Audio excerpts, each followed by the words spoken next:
오늘 본문은 예수님께서 백부장의 종을 고치시는 기적과 나인성의 가부의 아들을 살리시는 기적을 기록하고 있습니다.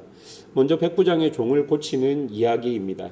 2절에 보면 백부장이라는 사람이 나오는데 이 사람은 100명의 군인을 거느리고 있는 로마의 장교입니다. 그 백부장의 사랑하는 종이 병들어 죽게 되었다라고 이야기합니다.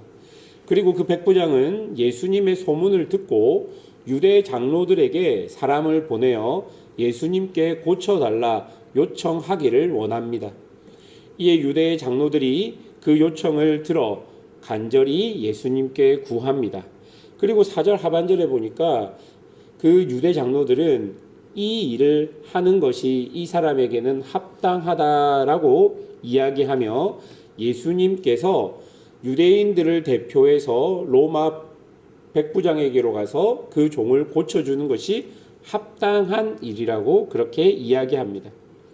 여러분, 이 백부장은 로마의 군인입니다. 그 시대 로마 군인과 유대인들은 사이가 좋을 수가 없었을 것입니다. 그리고 로마인은 곧 이방인이었습니다. 이런 이방인인 로마 군인의 부탁을 들어줄 수도 없었던 것이죠. 만약에 백부장이 자기의 군사적인 능력을 믿고 위협적으로 유대 장로들을 위협했다면 그럴 수도 있겠다 싶은데 이 백부장의 말과 어투는 굉장히 정중하게 유대 장로들에게 몇 사람을 보내어 요청하는 것을 볼 수 있습니다. 좀 이 백부장이 좀 특이한 사람인 것 같아요.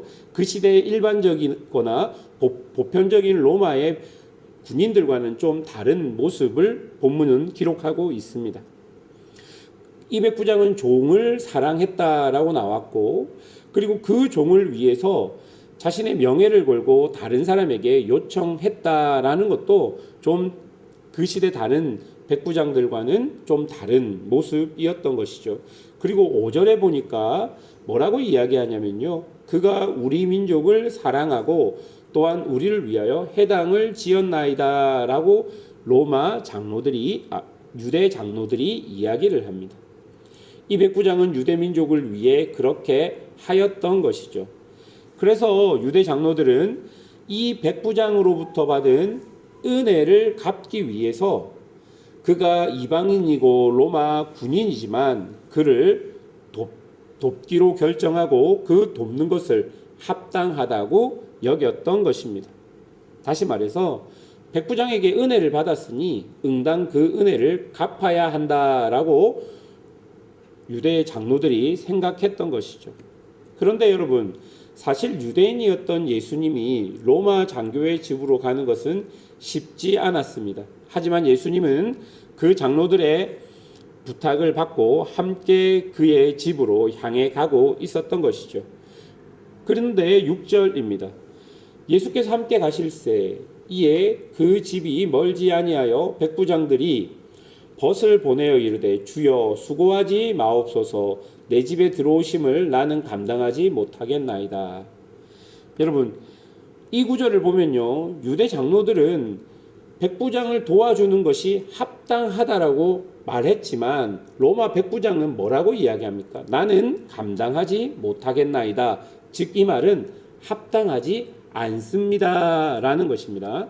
다시 말해 유대 장로들은 로마의 백부장으로부터 은혜를 받았기 때문에 그 백부장의 은혜를 갚아야 한다. 그래서 그의 종을 고쳐 주어야 한다 라고 생각했다면 백부장은 그런 의미가 아니라 진심으로 예수님께 긍휼과 자비를 구하고 있었다라는 것입니다.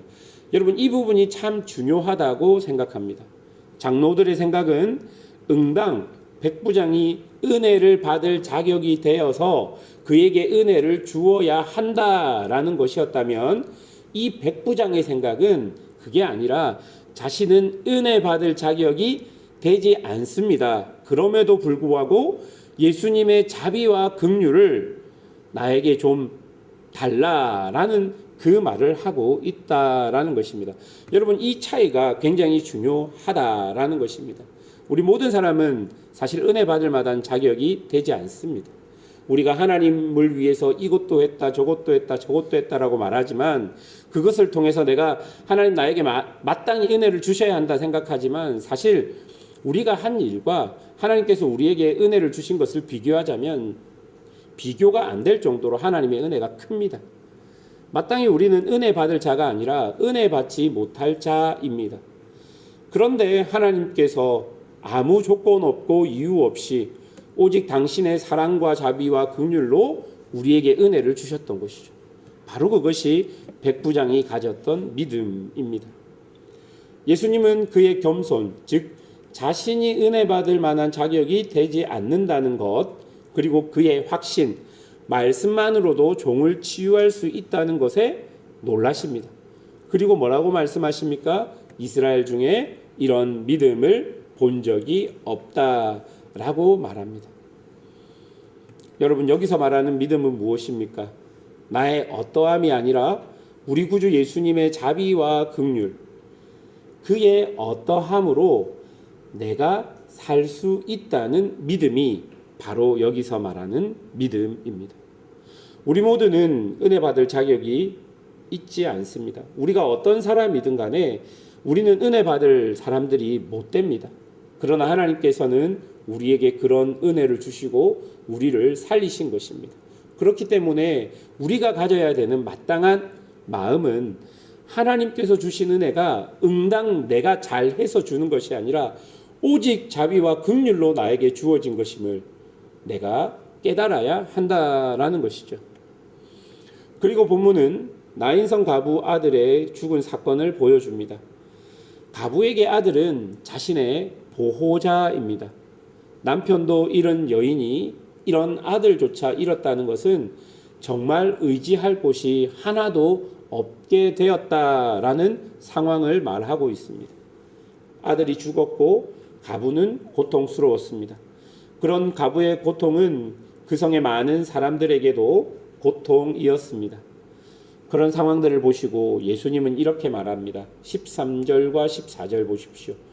주께서 가부를 보시고 불쌍히 여기사 울지 말라 하시고 가까이 가서 그 간에 손을 대시니 맨 자들이 서는지라. 예수께서 이르시되 청년아 내가 내게 말하노니 일어나라 하시매. 여러분, 여기서 우리가 또 발견해야 될 것이 무엇입니까? 예수님께서는 이 가부를 고쳐줄, 가부의 아들을 살려줄 하등의 이유가 없었다라는 것입니다. 가부가 잘해서 고쳐준 것도 아니고, 가부가 멋져서 고쳐준 것도 아니고, 그냥 거기 보시면 주께서 가부를 보시고 불쌍히 여기사 그를 고쳐주었다라고 이야기합니다. 은혜 받을 자격이 있진 않지만 주께서는 그에게 은혜를 주셨다. 긍휼과 자비를 부어 주셨다라고 본문은 이야기합니다. 예수님의 말씀에 죽은 가부의 아들이 다시 살아났습니다. 그리고 어떤 일이 일어납니까? 어머니가 기뻐했고 그 성 사람들도 기뻐합니다. 그리고 그 기쁨의 소식은 17절에 보니까 온 유대와 사방으로 퍼지게 되는 것이죠. 이 사건을 보면서 우리가 알 수 있는 것은 죽음의 고통도 예수님을 넘을 수 없다라는 것입니다. 죽음이라는 것은 인간이 가진 가장 큰 걱정과 고민과 근심거리입니다. 그러나 그것 역시 예수님은 기쁨으로 역전할 수 있다는 것을 우리에게 보여줍니다. 이런 두 기적의 사건을 마무리하면서 16절은 이렇게 이야기합니다.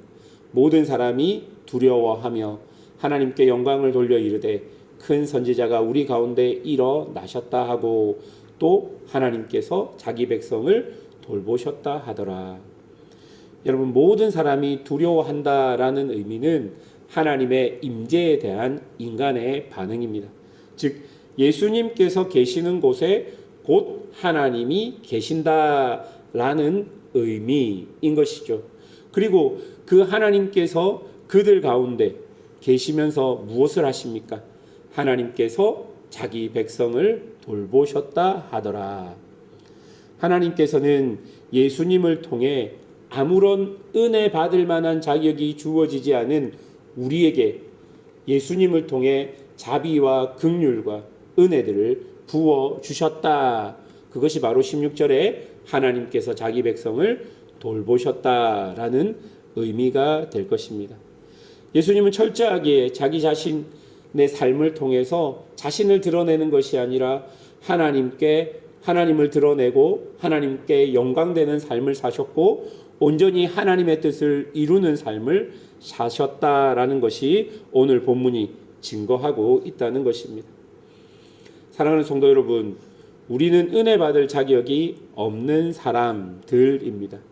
그리고 마치 나인성의 가부처럼 우리가 해결할 수 없는 고통과 비참함 속에 있을 수밖에 없는 존재입니다. 우리가 그 어떤 군사력을 가진 그 로마의 백부장처럼 군사력을 가지고 있다 할지라도, 그리고 돈을 가지고 있다 할지라도 우리에게는 해결할 수 없는 문제들이 부지기수로 많은 것이 우리의 인생의 삶의 모습일 것입니다. 그런데 그렇게 고통과 비참함 속에 있는 우리에게 아무 이유 없이 아들 예수 그리스도를 하나님께서 보내주시고 그 아들 예수 그리스도를 통해 우리에게 긍휼과 자비를 하나님께서 부어주신다는 것입니다. 하나님께서는 지금도 당신의 사랑하는 백성들에게 그 자비와 긍휼을 그리고 그 은혜를 전해주고 계십니다. 그것을 믿고 내 힘이 아닌 그분을 신뢰하고 따르는 것이 곧 믿음일 것입니다. 우리의 힘이 아닌 그분의 능력으로 하루하루를 살아가는 것이 신앙인들의 참된 모습일 것입니다. 오늘도 그 하나님의 긍휼과 자비 안에서 정말로 참된 평안을 누리며 살아가는 믿음의 성도들이 되시기를 주님의 이름으로 축원합니다. 기도하겠습니다.